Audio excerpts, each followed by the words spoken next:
combination of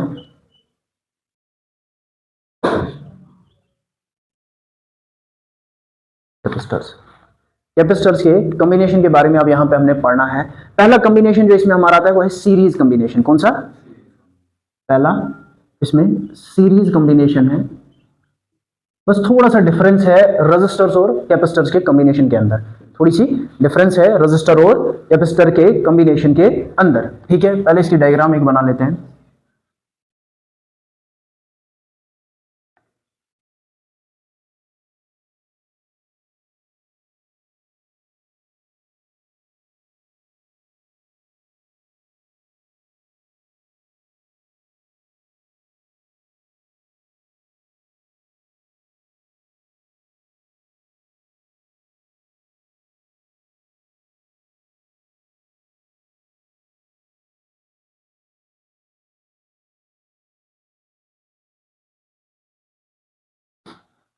अब यहां पे मैंने एक दो तीन कैपेसिटर्स को लिया। कितनों को? तीन कैपेसिटर्स को लिया। 1 2 3 4 5 6, हाँ, तीन कैपेसिटर्स को यहां पे मैंने लिया। ठीक, प्लस क्यू,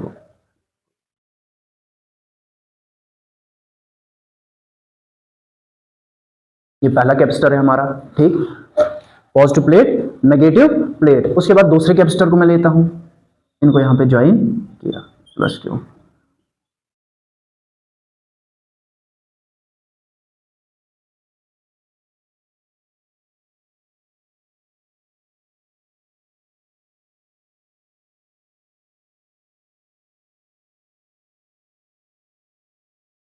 पहला capacitor positive plate negative plate, positive plate negative plate, positive plate and negative plate, इस तरीके से हमने इनको ज्वाइन किया।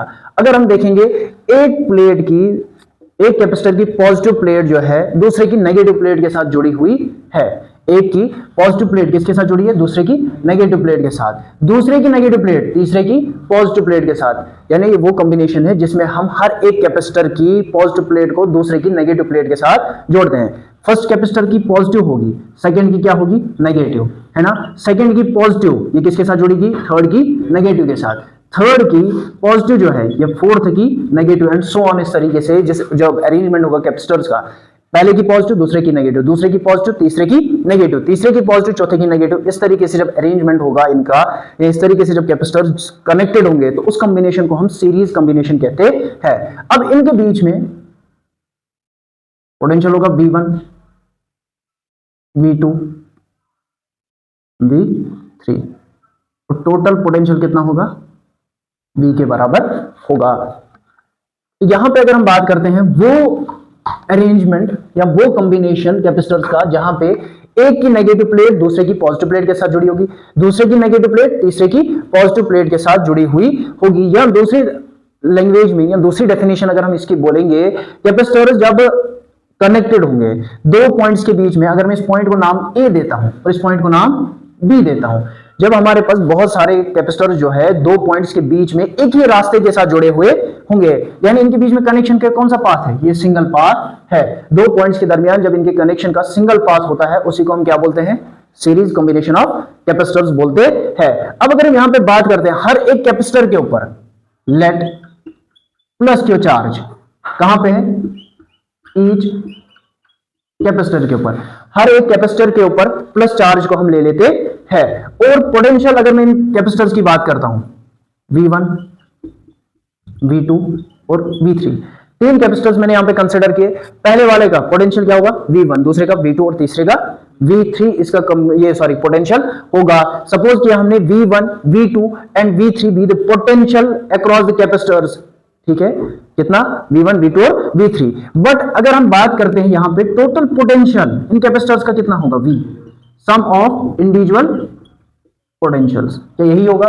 क्या V बराबर होगा sum of individual potentials? Total potential जो ये है किसके बराबर होगा? V1 plus V2 plus V3। जो इसका आंसर होगा वही टोटल पोटेंशियल हमारा यहां पे आएगा। लेकिन अगर हम बात करेंगे, पीछे हमने जो कैपेसिटेंस का फॉर्मूला पढ़ा था, C बराबर होता है Q अपॉन V के। क्या अगर मैं इसी को शिफ्ट करूं, ट्रांसफर करूं, क्या V मेरा बराबर आएगा Q अपॉन C के? सही है, तो यही फॉर्मूला बनेगा। तो मेरा V1 किसके बराबर होगा? Q, चार्ज तो हर जगह सेम है, पॉजिटिव चार्ज Q हमने ले लिया, Q अपॉन पहले की कैपेसिटेंस C1। ठीक है, V2 कितना होगा, Q upon C2, V3 Q upon C3 के बराबर। और टोटल पोटेंशियल जो होगा V सीरीज कॉम्बिनेशन है, VS कितना होगा, Q अपॉन CS। क्या यही होगा? अब अगर हम बात करते हैं टोटल पोटेंशियल, ठीक है, V इस वाली इक्वेशन के अंदर अगर मैं फर्स्ट लेता हूं और इसको लेता हूं सेकंड, फर्स्ट के अंदर अगर मैं सेकंड को पुट करता हूं तो मेरी क्या इक्वेशन बनेगी,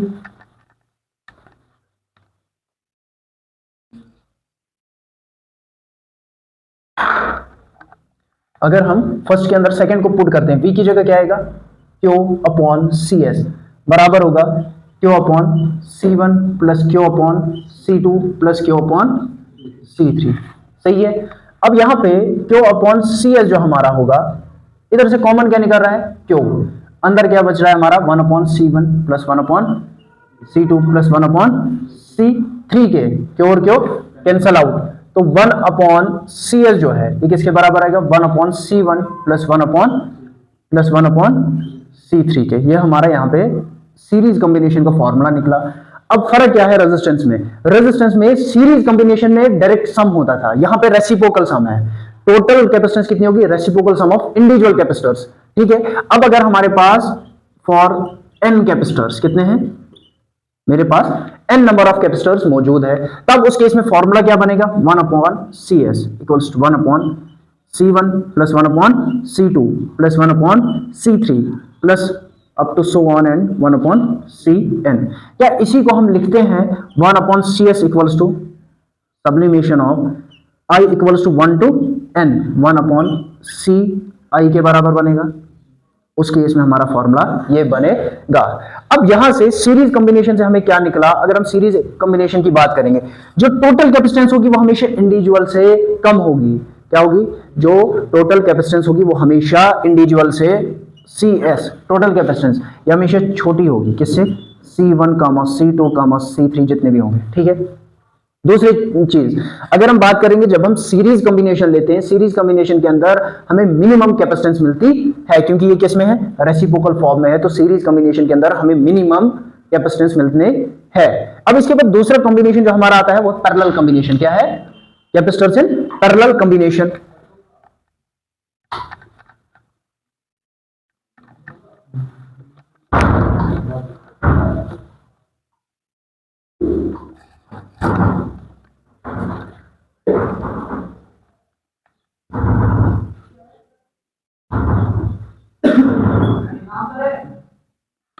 अब इसके बाद हमारा कौन सा कॉम्बिनेशन आ रहा है, पैरेलल कॉम्बिनेशन आ रहा है। पैरेलल कॉम्बिनेशन ऑफ कैपेसिटर्स जो हमारा आता है, इसमें किस तरीके से अरेंजमेंट होता है कैपेसिटर्स का,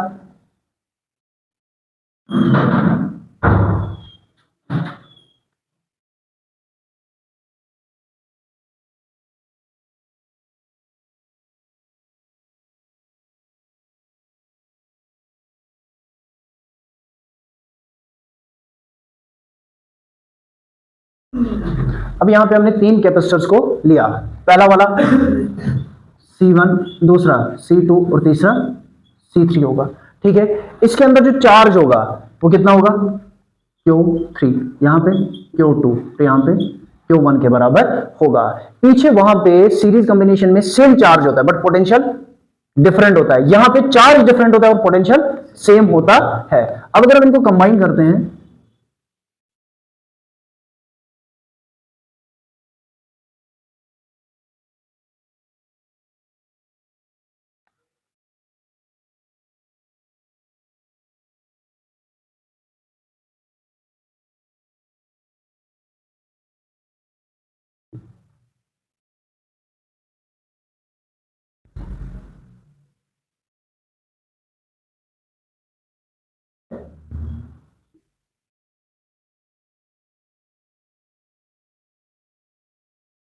ठीक है, ये हमारे पास 3 कैपेसिटर्स है, C1 C2 एंड C3 या ABC कुछ भी नाम दे दो।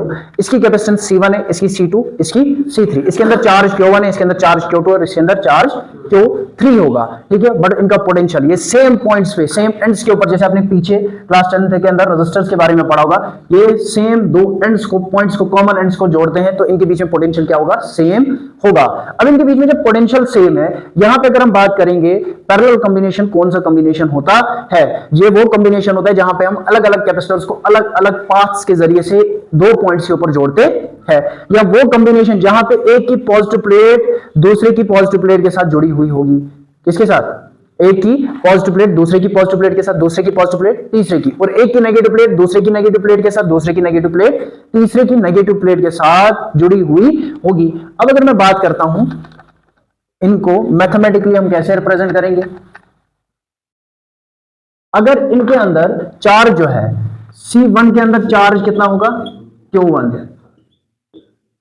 C2 के अंदर चार्ज कितना होगा, Q2, और C3 के अंदर चार्ज कितना होगा, Q3 के बराबर चार्ज फ्लो कर रहा है। तो टोटल चार्ज इनके अंदर Q कितना होगा, Q1 plus Q2 plus Q3, total charge इनके अंदर यही होगा। इसको मैं फर्स्ट इक्वेशन कंसिडर कर रहा हूं, लेकिन पीछे हमने पढ़ा है C बराबर होता है Q अपॉन, अगर मैं इसको यहां शिफ्ट करूं, क्या हमारा Q जो है ये CV के बराबर बन रहा है, या Q हमारा CV के बराबर बन रहा है, ठीक है।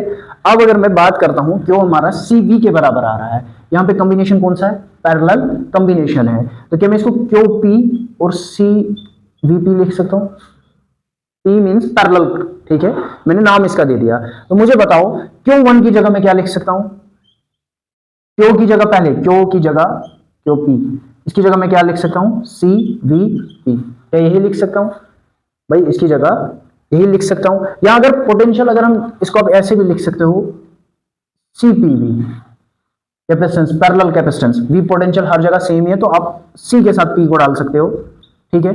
तो Q1 हमारा किसके बराबर आएगा, Q1 हमारा किसके बराबर आएगा, Q1 की जगह हम क्या डालेंगे, C1V, क्या यही आएगा। Q2 की जगह हम क्या लिख सकते हैं, C2V, Q3 की जगह C3V, क्या ये लिख सकते हैं। अब इन सारी वैल्यूज को पुट करो, इसको मैं लेता हूं सेकेंड इक्वेशन, पुट 2 in 1। जब मैं सेकेंड इक्वेशन को फर्स्ट के अंदर पुट करता हूं, तो Q की जगह क्या आएगा मेरा, CPV बराबर होगा Q1 की जगह क्या आएगा, C1V plus C2V plus C3V and so on, जितने कैपेसिटर्स होंगे, हमने यहाँ पे 3 को ही कंसिडर किया है। तो मेरा CPV जो है ये किसके बराबर आएगा, इसमें कॉमन क्या निकल रहा है, मेरा V निकल रहा है, अंदर क्या बचा, C1 plus C2 plus C, क्या ये V और V कैंसल आउट हो जाएगा। तो टोटल कैपेसिटेंस मेरी पैरेलल में कितनी होगी, C1 plus C2 plus C3।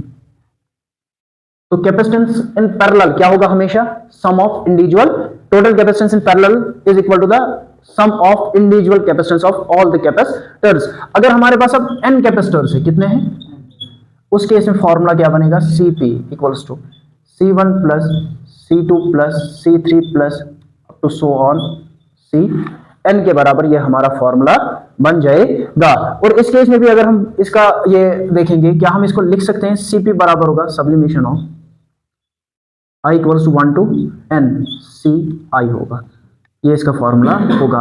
अब यहां से हमें क्या पता चला, जब भी हम पैरेलल में कैपेसिटर्स को कनेक्ट करते हैं, टोटल कैपेसिटेंस हमेशा इंडिविजुअल से बड़ी होगी, क्योंकि ये क्या हुआ है, इन सबका सम है। तो CP हमेशा बड़ी होगी C1, C2, C3 and so on, जितने भी होंगे उनसे। दूसरा, जब भी हम पैरेलल में कैपेसिटर्स को कनेक्ट करते हैं, पीछे हमने कहा जब भी हम सीरीज में कैपेसिटर्स को कनेक्ट करते हैं, तो उस केस में हमारी बहुत ही कम कैपेसिटेंस हमें मिलती है, बट जब हम पैरेलल में कैपेसिटर्स को कनेक्ट करते हैं तो हमें मैक्सिमम कैपेसिटेंस देखने को मिलती है।